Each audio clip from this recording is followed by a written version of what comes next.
నమో భగవతే వాసుదేవాయ. ఓం నమో భగవతే వాసుదేవాయ.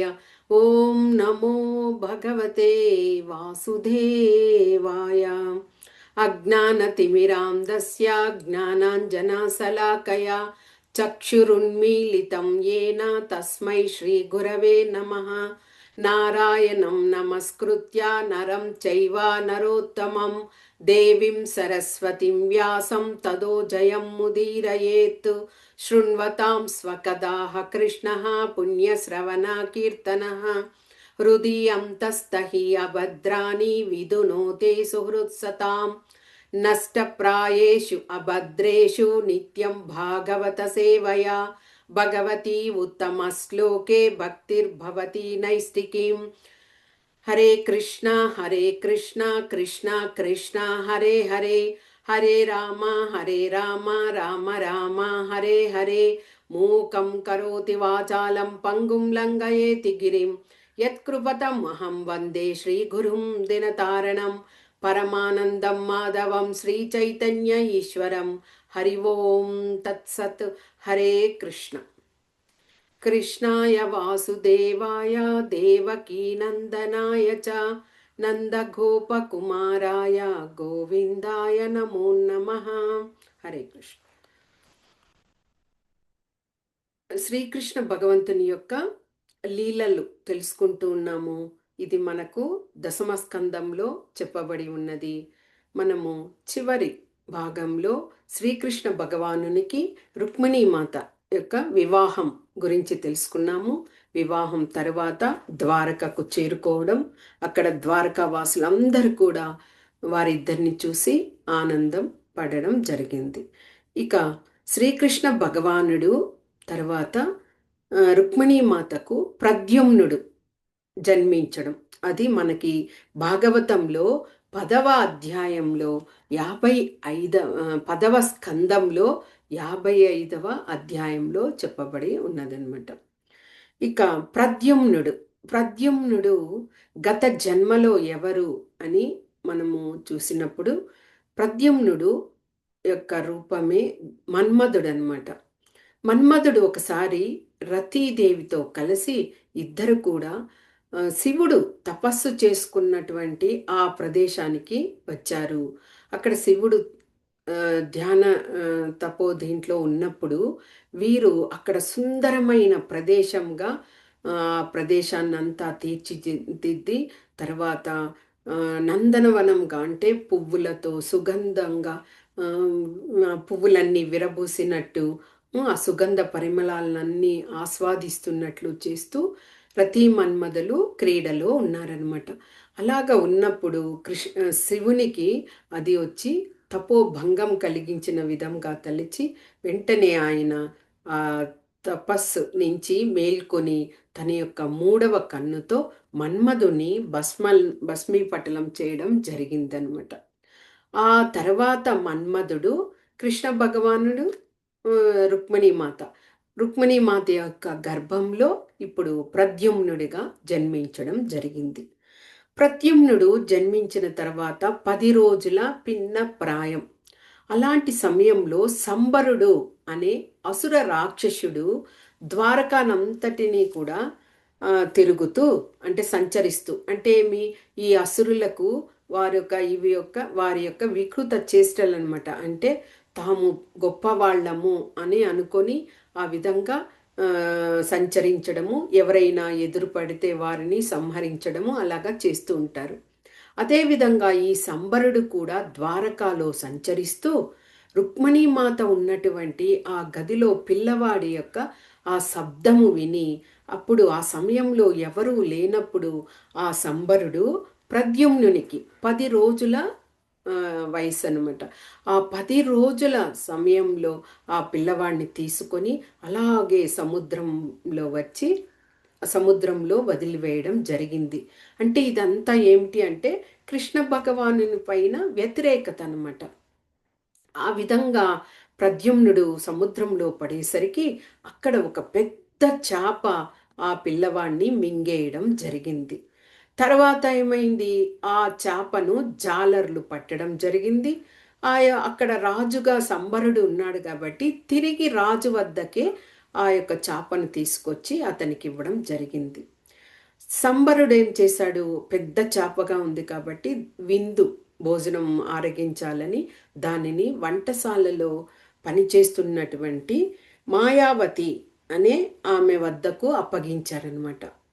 ఆమె దానిని శుభ్రం చేస్తూ ఉన్నప్పుడు కోసి అక్కడ ఆ 10 రోజుల బిడ్డ బయటపడడం జరిగింది.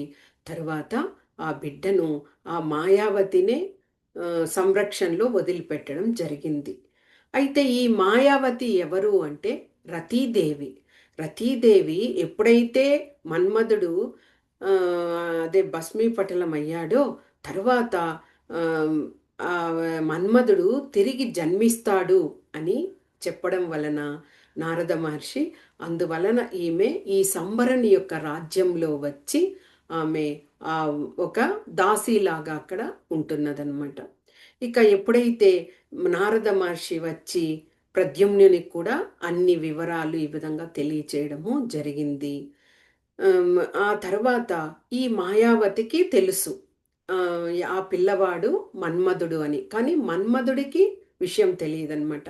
అలాగ ఉంటూ మాయావతినే ఆ పిల్లవాడిని పెంచుతూ అలాగ ఉండి యువకుడయ్యాడనమాట ప్రద్యుమ్నుడు.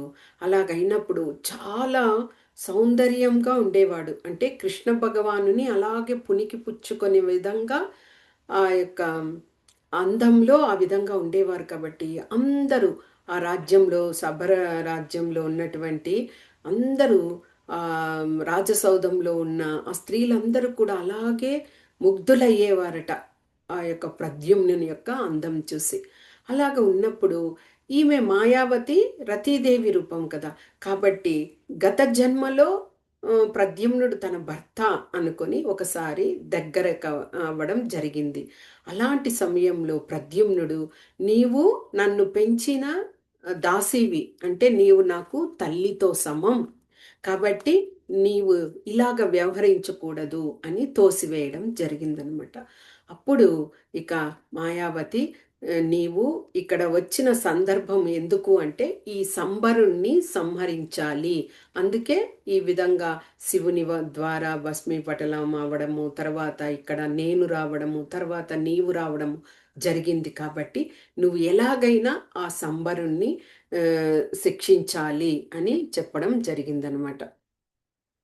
అలాగా చెప్పేసరికి ఇక ఆ మాయావతినే కొన్ని విద్యలనన్నింటినీ కూడా ప్రద్యుమ్నునికి నేర్పడం జరిగింది.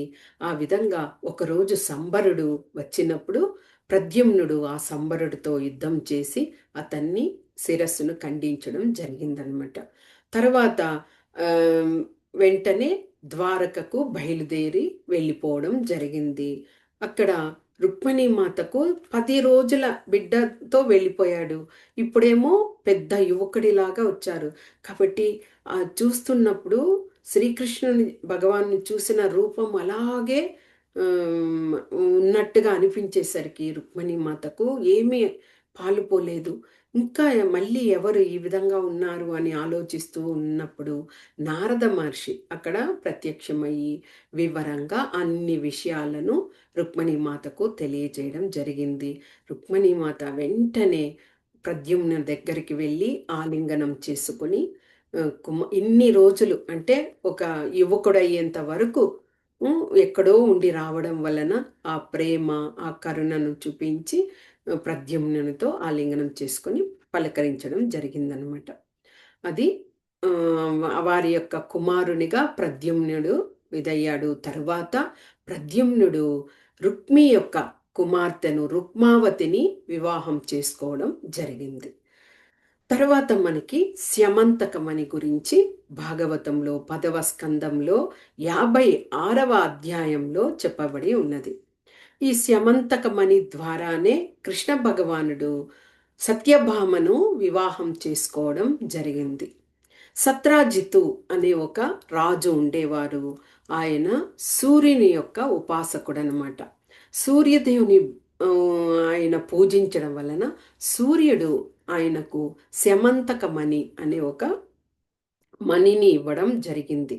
దానిని సత్రాజిత్తు నిరంతరము తన కంఠంలో వేసుకొని ఉండేవాడనమాట. ఆ విధంగా అయి ఒకరోజు సత్రాజిత్తు ద్వారకాకు రావడం జరిగింది. ద్వారకాకు వచ్చినప్పుడు అక్కడ ఉన్నటువంటి ద్వారకావాసులందరూ కూడా ఆ సత్రాజిత్తుని చూసి సాక్షాత్తు సూర్యుడే నడిచి వస్తున్నారా అని అనుకున్నారట. ఎందుకు అంటే ఆ మణి యొక్క ప్రకాశము అంత తేజోదివ్యంగా ఉండి ఆ శరీరం అంతా కూడా అంత ప్రకాశమైన కాంతితో వెలుగొందుతూ ఉన్నట్టుగా ఉంది. తరువాత శ్రీకృష్ణ భగవాను చూసిన తర్వాత నమస్కరించాక శ్రీకృష్ణుడు అక్కడ ద్వారకావాసులందరికీ కూడా ఈయన సత్రాజిత్తు అని తెలియచేయడం జరిగింది. తర్వాత కొన్ని రోజులు అక్కడ సత్రాజిత్తు ఉండడం జరిగింది. ఒకానొక సందర్భంలో శ్రీకృష్ణ భగవానుడు ఆ మణిని ఉగ్రసేనుడు, మధురారాజు అయినటువంటి ఉగ్రసేనుడు, కృష్ణ భగవానుడికి తాత, ఆయనకు ఇవ్వమని అడగడం జరిగింది. కానీ సత్రాజిత్తు నిరాకరించాడు. ఆ మణి నాకు సూర్య భగవాన్ నుంచి లభించింది కాబట్టి నేను ఎవ్వరికి ఇవ్వను అని చెప్పడం జరిగింది. సరేనని కూడా అలాగే ఉండడం జరిగింది. ఆ మణిని తర్వాత సత్రాజిత్తు తన రాజ్యానికి రావడం జరిగింది.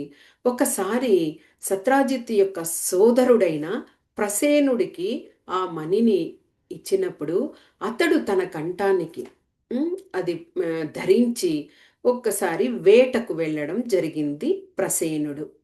అలాగ వేటకు వెళ్ళినప్పుడు ఒక సింహము ఈ ప్రసేనుడితో పోరాడి ఇదైనప్పుడు ఆ ప్రసేనుణ్ణి చంపివేసి అది చాలా ప్రకాశవంతంగా ఉండడం వల్ల అది ఏదో ఒక వస్తువు అలాగ అనుకొని ఆ సింహము ఆ యొక్క శమంతక మణిని తీసుకొని ఒక గుహలోపలికి వెళ్ళిందనమాట. ఆ గుహలో భల్లూక రాజైనటువంటి జాంబవంతుడు నివసిస్తున్నాడు ఆ గుహలో. ఎప్పుడైతే సింహము గుహలోపలికి వచ్చిందో ఆ జాంబవంతుడు ఆ సింహాన్ని చంపి ఆ యొక్క శమంతకమణిని తీసుకున్నాడు. చూడండి ఎంతమంది చేతిలోకి ఆ శమంతకమణి మారుతూ వెళ్తుందో.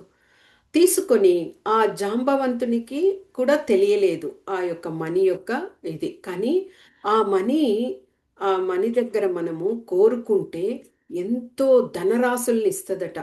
అందుకే సత్రాజిత్తు ఎవరికి ఇవ్వను అన్నాడు. కానీ ఈ విషయం ఎవరికి తెలియదు. అంటే కోరిన వరాలన్నింటినీ ఇచ్చేటువంటిదే ఆ శమంతకమణి. జాంబవంతునికి ఆ విషయం తెలియదు. కాబట్టి జాంబవంతుడు ఆ మణిని తన యొక్క కుమారుడికి ఒక ఆట వస్తువుగా ఆడుకోవడానికి ఇవ్వడం జరిగిందనమాట. ఆ పిల్లవాడు దానితో రోజు ఆడుకుంటూ ఉండేవాడు. ఇక్కడ ప్రసేనుడు మరణించాడు కదా. ప్రసేనుడు రాజ్యానికి తిరిగి రాకపోయేసరికి సత్రాజిత్తుకు ఒక విధమైన అదే మనసులో తలిచాడు.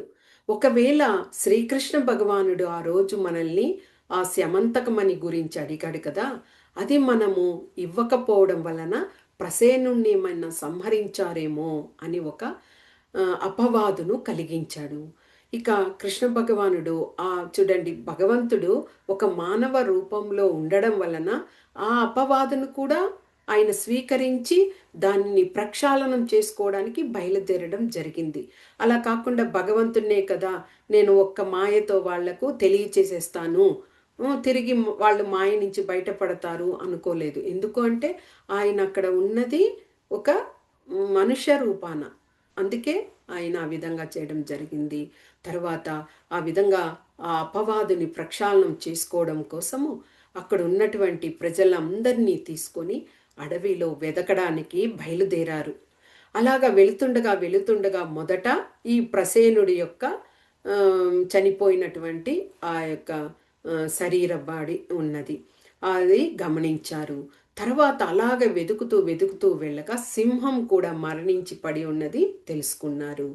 ఇక ఆ సింహం దగ్గర గుహ ఉన్నది కాబట్టి కృష్ణ భగవానుడు వచ్చిన వారిని అందరినీ కూడా ఆ గుహ బయటే ఉండండి అని చెప్పి ఆయన మాత్రము లోపలికి వెళ్ళారనమాట. అక్కడ లోపల వెళ్ళేసరికి ఏమైంది, పిల్లవాడు ఆ స్యమంతక మణితో ఆడుకుంటూ ఉన్నాడు. భగవంతుడు వెళ్ళి ఆ మణిని నాకివ్వు అని చిరునవ్వుతో అడిగాడనమాట. కానీ ఆ పిల్లవాడు ఇవ్వలేదు. ఇంతలోకి ఏడవడం మొదలుపెట్టాడు. ఏడ్చుస్తున్నటప్పుడు వెంటనే జాంబవంతుడు అక్కడికి రావడం జరిగింది.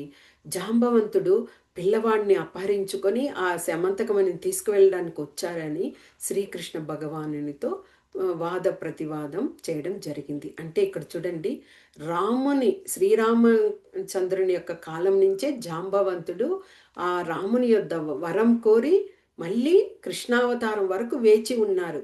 కానీ ఆయనకు భగవంతుని యొక్క శక్తి తెలుసుకోలేకపోయారనమాట. అంటే ప్రభావం, ఆ యొక్క మాయ యొక్క ప్రభావం అలాగే ఉండడం వలన తరువాత ఆ యొక్క మణిని ఇవ్వమని ఈ విధంగా అపవాదం జరిగింది కాబట్టి ఇవ్వాలి అని అడిగినప్పుడు నిరాకరించడం. ఇక కృష్ణ భగవానునికి జాంబవంతునికి ఆ గుహలోనే ద్వంద్వ యుద్ధం ప్రారంభమైంది. ఆ విధంగా ఆ యుద్ధము 28 రోజులు గడిచిందనమాట. అంటే జాంబవంతుడు కూడా బలవంతుడే. ఆ విధంగా పోటాపోటీగా యుద్ధం జరిగి 28 రోజుల తర్వాత జాంబవంతుని యొక్క శక్తి సన్నగిల్లిపోయింది. అలాంటి సమయంలోనే ఆయనకు ఆ యొక్క కళ్ళ నుంచి ఆయనకు భగవంతుని యొక్క ఆ రూపం అనేది హృదయాంతరాలలో వెలిగింది. అప్పుడు వెంటనే జాంబవంతుడు శ్రీకృష్ణ భగవానుని పాదాల మీద పడి శరణాగతి పొంది ఆ యొక్క శమంతకమణిని కృష్ణ భగవానునికి అప్పగించారు. దానితో పాటు ఆ జాంబవంతునికి ఒక కుమార్తె ఉన్నది. ఆ కుమార్తె పేరు జాంబవతి. జాంబవతిని కూడా ఇచ్చి కృష్ణ భగవానునికి వివాహం చేయడం జరిగింది. గాంధర్వ వివాహం కదా అప్పుడు.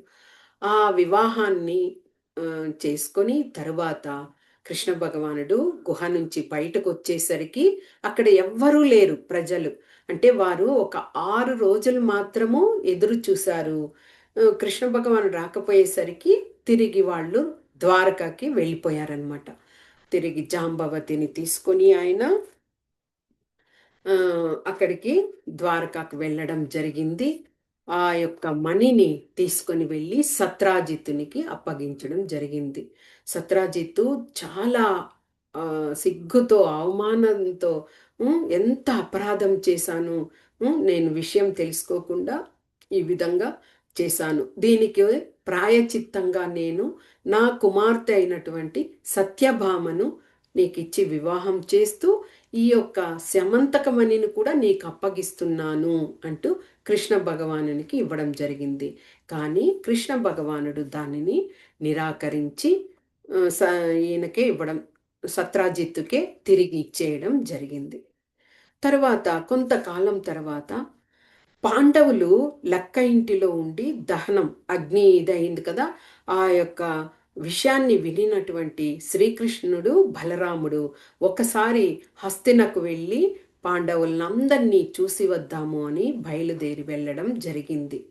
ఎప్పుడైతే కృష్ణుడు బలరాముడు అలాగ వెళ్ళిపోయారో ద్వారకాలో కృష్ణ భగవానుడు లేరు అని తెలుసుకొని శతధ్వనుడు అనే ఒక రాజు ఆ యొక్క సత్రాజిత్తుని రాజ్యం మీద దండెత్తి సత్రాజిత్తుని చంపి ఆ యొక్క శమంతకమణిని ఆ శతధ్వనుడు పొందడం జరిగింది. ఈ విషయము సత్యభామ వెంటనే కబురు పంపింది హస్తినాపురానికి. ఇక కృష్ణ బలరాములు వెంటనే తిరిగి ద్వారకాకు చేరుకున్నారు. చేరుకున్న తర్వాత ఆ విషయం తెలిసి ఈ విధంగా శతధ్వనుడే సత్రాజిత్తును సంహరించాడు అని తెలిసి వెంటనే శతధ్వజుడి దగ్గరికి వెళ్ళారు. శతధ్వనుడికి విషయము బలరామకృష్ణులు ద్వారకాకు చేరుకొని తన వద్దకు వస్తున్నారు అన్న విషయం తెలిసేసరికి వెంటనే ఆ శమంతకమణిని తీసుకొని వెళ్ళి అక్రూరునికి అప్పగించేసి అతడు వెళ్ళిపోయాడు. అయినా కానీ కృష్ణ బలరాములు వెంటాడి ఆ శతధ్వనుడిని సంహరించారు. అతడి వద్ద ఉన్నదాని అంతటా పరిశీలించి చూశారు. అయినా ఆ మణి అతని దగ్గర లేదు. తరువాత వారు ద్వారకకు చేరుకొని సత్రాజిత్తు యొక్క అంత్యక్రియలు అన్నింటినీ జరిపించి ఆ మణి ఎక్కడ ఉన్నదో తెలుసుకోవాలి అని వారు అనుకుంటూ ఉన్నారనమాట. తరువాత వారికి విషయం తెలిసింది అక్రూరుని వద్ద ఉన్నది అని. అక్రూరుడు కృష్ణ భగవానునికి చాలా పరమ భక్తుడు. అదేవిధంగా కృష్ణ భగవానునికి అక్రూరుని చూస్తే చాలా ఇష్టం కూడా. ఎందుకంటే అక్రూరుడు కదా కంసుని చంపడానికి రావడము, బృందావనం వచ్చి తీసుకువెళ్ళడం, అంటే అతనే మధ్యవర్తిగా ఉన్నారు. అంటే అక్రూరుని వల్లనే వీళ్ళు మధురకు కూడా చేరుకోవడం జరిగింది. కాబట్టి అక్రూరుని వద్ద ఉన్నది అనే విషయం తెలిసినప్పుడు అక్కడికి వెళ్ళినప్పుడు అక్రూరుడు ఆ మణిని వారికి ఇవ్వజూపారు. అప్పుడు కృష్ణ భగవానుడు సత్రాజిత్తునికి కుమారులు లేరు, కుమార్తె మాత్రమే ఉన్నది. కాబట్టి ఈ మణిని నీవే ఉంచుకో అని అక్రూరునికి తిరిగి ఇచ్చేయడం జరిగింది. అంటే ఒక్క ఆ శమంతక మణి వలన ఎన్ని చోట్లకు మారి ఎంతమందికి ఇదయ్యి భగవంతునికి కూడా అపవాదం వచ్చే విధంగా ఆ విషయము ఇదయ్యి తర్వాత దానిని ప్రక్షాళనం చేసుకొని మొత్తానికి మణితో పాటు సత్యభామను పొందాలి. అదే సత్యభామనిచ్చి మణిని ఇచ్చినా కానీ భగవంతుడు దానిని నిరాకరించారని. ఆ విధంగా ఆ యొక్క స్యమంతకమని విషయం. తరువాత శ్రీకృష్ణ భగవానుడు ద్వారకాలో పాలన చేస్తూ ఉన్నారు. ఆయన అలాగ ఉన్నప్పుడు ఒకసారి మళ్ళీ ఇంద్రప్రస్థపురం నుంచి వారికి ఒక విషయం తెలిసిందనమాట. కొత్తగా పాండవులు ఆ ఇంద్రప్రస్థపురాన్ని ఇది చేసుకొని అక్కడ ఉన్నారు అని తెలిసినప్పుడు శ్రీకృష్ణుడు, సాత్యకుడు, తర్వాత యాదవులు కొంతమంది అందరూ కలిసి పాండవుల యొక్క యోగక్షేమాలు తెలుసుకుందాము, చాలా రోజులైంది అనేసి బయలుదేరి ఇంద్రప్రస్థపురానికి వెళ్ళారనమాట. అక్కడ వెళ్ళేసరికి పాండవులందరూ చాలా సంతోషపడి వారికి అందరికీ ఎదురేగి స్వాగతం పలికి చాలా ఆనందపడ్డారు. అదేవిధంగా కృష్ణ భగవానుడు కూడా వారిని అందరినీ చూసినందుకు చాలా ఆనందపడ్డారు. యుధిష్ఠుడు పలికారు, మేమెంత అదృష్టవంతులము, ఎంతో భాగ్యం చేసుకున్నాము. లేకపోతే ఋషులు, మునులు, యోగులు ఇలాంటి వారికి అందరికీ కూడా అనుకున్న తడవుగా దర్శన భాగ్యం కలగదు. అలాంటిది మీరు మమ్మల్ని చూడడానికి రావడం అనేది మేమెంతో అదృష్టవంతులము అని యుధిష్ఠుడు చెప్పడం జరిగింది. అదేవిధంగా కుంతీమాత దగ్గరికి వెళ్ళినప్పుడు, మేనత్త కదా కుంతీమాత, ఆమె కూడా చాలా ఆనందపడి కృష్ణ ఈ విధంగా దుర్యోధనుడు మా యొక్క పిల్లలందరినీ కూడా చాలా కష్టాలకు గురి చేస్తున్నాడు. అయినా నేను అన్ని కష్టాలను ఓర్చి అన్నింటినీ సులభంగా ఇదనుకొని నేను ఇలాగే జీవితాన్ని గడిపేస్తున్నాను. మామూలుగా నీవు మాకు తోడు ఉండడం వల్లనే మేము ఇంత ధైర్యాన్ని కూడగట్టుకొని ఉండగలుగుతున్నాము. కాబట్టి కృష్ణ నాకు మాటికి అంటే ఎప్పుడు నాకు కష్టాలనే ఇవ్వు. అలాగ నీవు కష్టాలని ఇచ్చినప్పుడే నిన్ను ఇంకా అధికంగా నిన్ను కోరుకుంటాం మేము. అలాగైనప్పుడు నువ్వు మమ్మల్ని రక్షిస్తావు కాబట్టి మాకు సుఖం కన్నా కష్టాల మీద కష్టాలనే ఇవ్వు అంటూ కుంతి మహారాణి అక్కడ కృష్ణ భగవానుని వద్ద కోరుకున్నారు. తరువాత కొన్ని రోజులు కృష్ణ భగవానుడు అక్కడే ఉన్నారు. ఒకరోజు కృష్ణ భగవానుడు, అర్జునుడు ఇద్దరు కూడా యమునా నదీ తీరానికి వెళ్ళారు. వెళ్ళి అక్కడ జలక్రీడల్లో ఉన్నారు. ఇద్దరు చాలా స్నేహంగా ఉంటారు, కృష్ణ భగవానుడు కానీ అర్జునుడు కానీ. అలాగ జలక్రీడలు ఆడుతూ ఉన్నప్పుడు వారికి కొద్ది దూరంలో ఒక స్త్రీ తపోధ్యానంలో ఉన్నారనమాట. అది చూసి కృష్ణ భగవానుడు వివరం తెలుసుకొని రా అని చెప్పినప్పుడు అర్జునుడు భగవంతుని యొక్క అభ్యర్థన మేరకు అక్కడికి వెళ్ళి కొద్దిసేపు అలాగే ఉన్నప్పుడు ఆమె కళ్ళు తెరిచి చూసి ఎవరు మీరు అని అర్జునుడు అడిగినప్పుడు నేను సూర్యుని పుత్రిక అయినటువంటి కాలింది, నేను ఎందుకు మీరు అదే ఇక్కడ ఉండి ఇలాగ తపస్సు చేస్తున్నారు అంటే నేను మహావిష్ణువుని భర్తగా పొందాలని నేను ఈ విధంగా తపస్సు చేస్తున్నాను. నా యొక్క మదిలో భగవంతున్నే వివాహం చేసుకోవాలని అనుకున్నాను కాబట్టి ఇంకా అన్యులను ఎవ్వరిని నేను వివాహం చేసుకోను అని చెప్పిందనమాట. అది కృష్ణ భగవానునికి ఎరుక. ఎందుకంటే ఆ యొక్క వివాహము కృష్ణునితో జరగాలని ఉంది కాబట్టి ఆమె అక్కడ తపస్సును చేస్తున్నారు.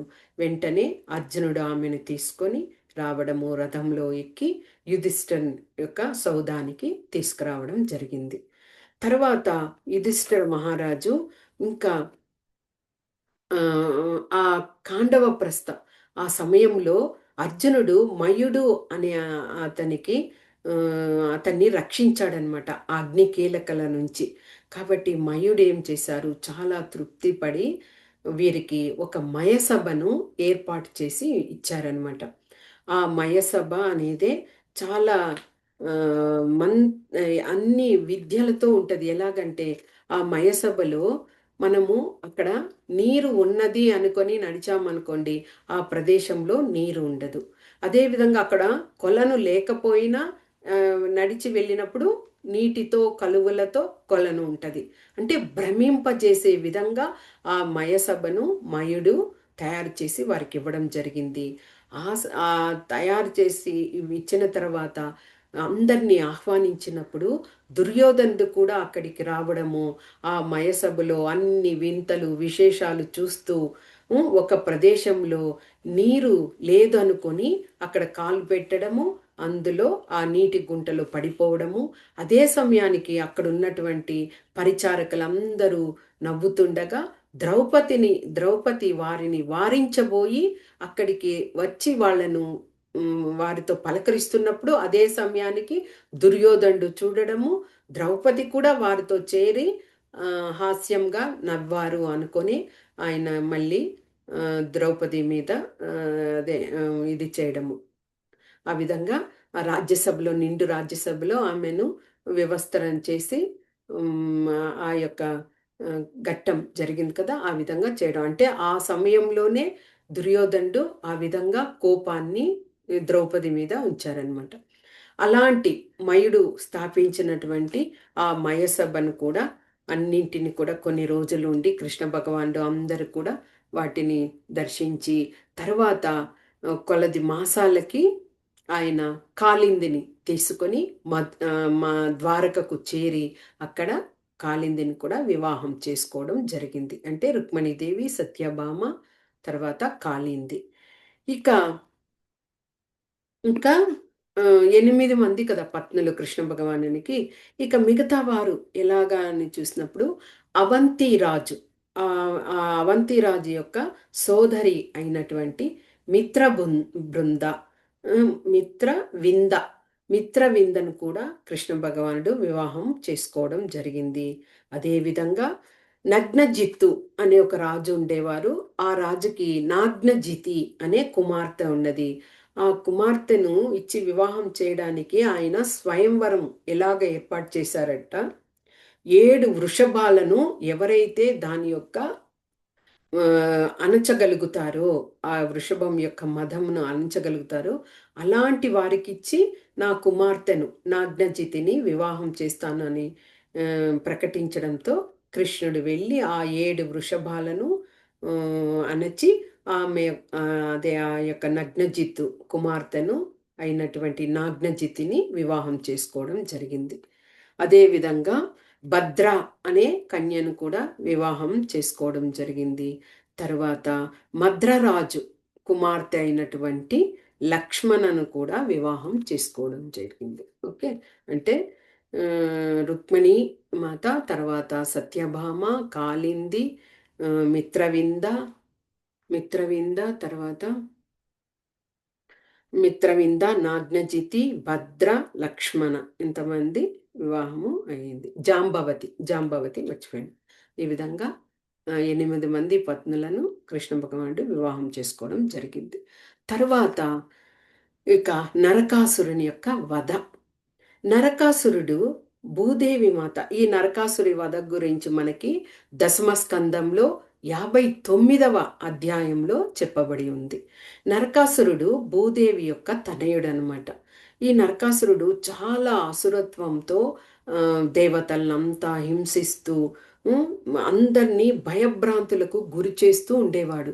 అంతేకాదు ఏమేం చేసేవాడంటే, వరుణుడు ఉన్నాడు కదా, వరుణుని యొక్క ఛత్రము, ఆ ఛత్రాన్ని కూడా అపహరించాడట.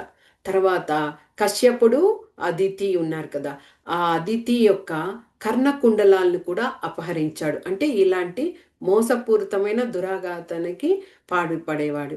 తర్వాత పర్వతము, దేవతలందరూ వచ్చి ఎంతో ఆహ్లాదకరంగా ఆ యొక్క పర్వతము, ఒక పర్వతము మణిపర్వతము, ఆ మణిపర్వతంలో వచ్చి కాలక్షేపం చేసి వెళ్ళేవారు దేవతలు. ఆ పర్వతాన్నంతా కూడా ఆక్రమించేశాడు. ఇంతేకాదు 16,100 మంది కన్యలను చెరబట్టాడు. వారిని అందరినీ కూడా తన యొక్క రాజసౌధంలో చెరసాలలో ఉంచి వారిని హింసించేవాడు. ఈ విధంగా ఉండేసరికి ఇక అందరూ దేవతలందరూ కూడా కృష్ణ భగవాను వేడుకోవడం జరిగింది.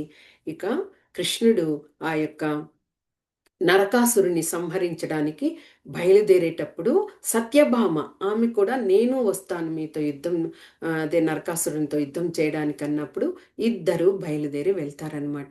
వెళ్ళేసరికి అక్కడ మొట్టమొదట వారు ఆ నగరం వెలుపలనే మురాసురుడు అనే ఒక రాక్షసుణ్ణి ఎదుర్కొంటారు. ఆ మురాసురుడు కూడా చాలా బలపరాక్రమంతుడు. అతన్ని ఎదుర్కొని అతని శిరస్సుని ఖండించడం జరిగింది. తర్వాత ఆ మురాసురుని యొక్క 7 మంది పుత్రులు, వారందరూ కూడా యుద్ధానికి రాగా వారిని అందరినీ కూడా సంహరించడం జరిగింది. ఇక చివరగా నరకాసురుడు యుద్ధ స్థలానికి రావడం జరిగింది. ఆ నరకాసురుడు ఎన్నో బాణాలను గుప్పిస్తూ ఉంటే ఆ అన్నింటినీ కూడా పటాపంచలు చేస్తూ కృష్ణ భగవానుడు ఉన్నారు.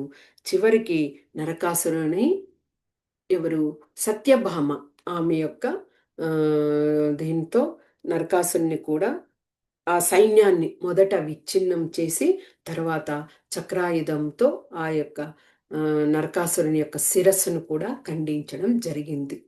ఆ సమయంలో భూమాత చాలా రోధించింది. అంటే ఒక విధంగా కుమారుడు ఈ విధంగా అకృత్యాలు చేస్తూ దేవతల్ని హింసిస్తూ అలాగుంటే కూడా ఆమె తల్లి కదా, మాతృస్థానం కాబట్టి రోధించి తర్వాత ఆ యొక్క ఛత్రాన్ని, తర్వాత ఆ కుండలాలను, ఆ పర్వతం ప్రదేశాన్ని అన్నింటినీ కూడా విడిపించి అన్నీ కృష్ణ భగవానునికి అప్పగించడం జరిగిందనమాట. తర్వాత కృష్ణ భగవానుడు సత్యభామ ఇద్దరు వారు వారిని అందరినీ కూడా తనతో వచ్చిన వారిని అందరినీ ద్వారకాకు పంపించేసి ఈ వస్తువులంతా ఇవ్వాలి కదా, కాబట్టి వీరు ఇంద్రపురానికి, స్వర్గరాజు అయినటువంటి ఇంద్రపురానికి వెళ్ళారు. అక్కడే కదా అతిథి ఉంటారు, దేవతలకు తల్లి కదా ఆమె. ఆమెకి వెళ్ళి కర్ణకుండలాలను అప్పగించారు, వరుణునికి ఛత్రాన్ని ఇచ్చారు. అలాగే ఇచ్చిన తర్వాత ఇంద్రుడు చాలా సంతోషంగా ఉన్నాడు. కృష్ణ భగవానుడు సత్యభామ తమ వద్దకు వచ్చారని. సత్యభామ ఉద్యానవనంలో అలాగా విహరిస్తూ అక్కడ పారిజాత వృక్షాన్ని చూసింది. ఆ పారిజాత వృక్షం నుంచి ఆ యొక్క పువ్వుల సుగంధము, పరిమళము అలాగే ఆమెకు మనస్సుకి ఆనందాన్ని కలిగిస్తూ అలాగ ఉండేసరికి ఆ చెట్టు కావాలి అనేసి భగవంతుణ్ణి అడిగిందనమాట. వెంటనే కృష్ణ భగవానుడు వెళ్ళి ఆ చెట్టుని పెకలించి గరుడుని యొక్క వీపు మీద ఉంచి ద్వారకాకు చేర్చమని చెప్పడం జరిగింది. అయితే ఇంద్రుడు దేవతలు వాళ్ళందరూ అది ఎప్పటి నుంచో అక్కడ ఉన్నది కాబట్టి అలాగా పెకిలించేసరికి ఇంకా కృష్ణ భగవాన్ మీద యుద్ధానికి రావడం జరిగింది. ఇక్కడ ఇంద్రుని విషయం చూడండి. ఇంద్రునికి ఏదైనా కార్యమైతే వెంటనే దేవతలు, ఇంద్రుడు, బ్రహ్మ అందరూ కూడా చేరుకొని భగవంతుని ప్రార్థించి ఆ కార్యాన్ని నెరవేర్చుకుంటారు. కానీ ఇంద్రలోకానికి వచ్చినప్పుడు ఆయన ప్రీత్యర్థమై ఆయన అదే సత్యభామ కోరుకున్నారు కాబట్టి ప్రియంగా ఇచ్చి ఉండవచ్చు ఇంద్రుడు. కానీ తన వస్తువు అనేసరికి అక్కడ ఆ విధమైన లోభితనాన్ని చూపించడం జరిగింది. అందుకే ఇంద్రుడితో యుద్ధం చేసి తర్వాత ఓడించే విధంగా జరిగింది. తర్వాత కనువిప్పు కలిగాడనమాట ఇంద్రుడు. ఆ యొక్క పారిజాతాన్ని ద్వారకకు తీసుకువెళ్ళి అక్కడ ఉద్యానవనంలో ఆ చెట్టును నాటడం జరిగింది. ఆ విధంగా అందుకే అది ఇప్పటికి కూడా మనకి భూలోకంలో ఆ పారిజాతం చెట్టు అనేది స్వర్గలోకం నుంచి వచ్చింది కాబట్టి ఒక్కసారి అయినా భూమిని తాకాలి. కాబట్టే ఆ పువ్వులు వికసించిన తర్వాత మనము అలాగే కోసి భగవంతునికి నివేదన చేయకూడదు. అంటే మిగతా చెట్లన్నీ కూడా భూమి మీద జన్మించి వచ్చినవి. కానీ అది స్వర్గం నుంచి వచ్చినవి కాబట్టి అది ఒక్కసారి భూమిని తాకాలి. అందుకనే వస్త్రాన్ని ఏదైనా పరిచి ఆ పువ్వులు వస్త్రం మీద రాలిన తర్వాత ఆ పువ్వులనే భగవంతునికి ఆరాధనకు తీసుకుంటారు. అది ఆ యొక్క చెట్టు యొక్క మహత్యం. ఓకే. తర్వాత ఆ పువ్వులనంతా కూడా అదే ఆ యొక్క చెట్టుని అక్కడ ఉద్యానవనంలో నాటించడం జరిగింది. తర్వాత అక్కడ నరకాసురుని చెర నుంచి 16,100 మంది తీసుకురావడం జరిగింది కదా! వారంతా కూడా తిరిగి వెళ్ళడానికి తిరస్కరించారు. ఇక వారిని కూడా కృష్ణ భగవానుడు 16,100 రూపాలతో, ఒక్క కృష్ణుడు కాదు, 16,100 రూపాల గా విస్తారం చెంది వారినంతా కూడా వివాహం చేసుకోవడం జరిగింది. ఈ వివాహం అనేది ఆహ్, గత యుగంలో, ద్వాపర యుగంలో శ్రీరామచంద్రునిగా ఉన్నప్పుడు ఆయన యొక్క ఆ రూపము అని చూసి ప్రతి ఒక్కరు యోగులు, ఋషులు, మునులు వీళ్ళందరూ కూడా కోరుకునేవారట. అలాంటి ఆ భగవంతుని వద్ద మనం ఒక్కసారైనా ఆ స్పర్శను పొందాలి, ఆలింగన స్పర్శను పొందాలి అని కోరుకున్నారు. కానీ అలాగ జరగలేదు కాబట్టి వారు తరువాత అదే ద్వాపర యుగంలో ఈ విధంగా కన్యలుగా అవతరించడం. వారు అప్పుడు కోరుకున్నారు కదా! ఒక్కసారైనా స్పర్శను పొందాలి అని. కాబట్టే తరువాత వారినందరిని కూడా వివాహం చేసుకోవడం జరిగింది. ఇది కృష్ణ భగవానుని యొక్క అదే వివాహం యొక్క విషయాలు పూర్తిగా. ఓకే. ఇంతటితో చాలిద్దాం. ఓకే. వాంఛా కల్పతరుభ్యశ్చ కృపా సింధుభ్య ఏవ చ పతితానాం పావనేభ్యో వైష్ణవేభ్యో నమో నమః. హరే కృష్ణ.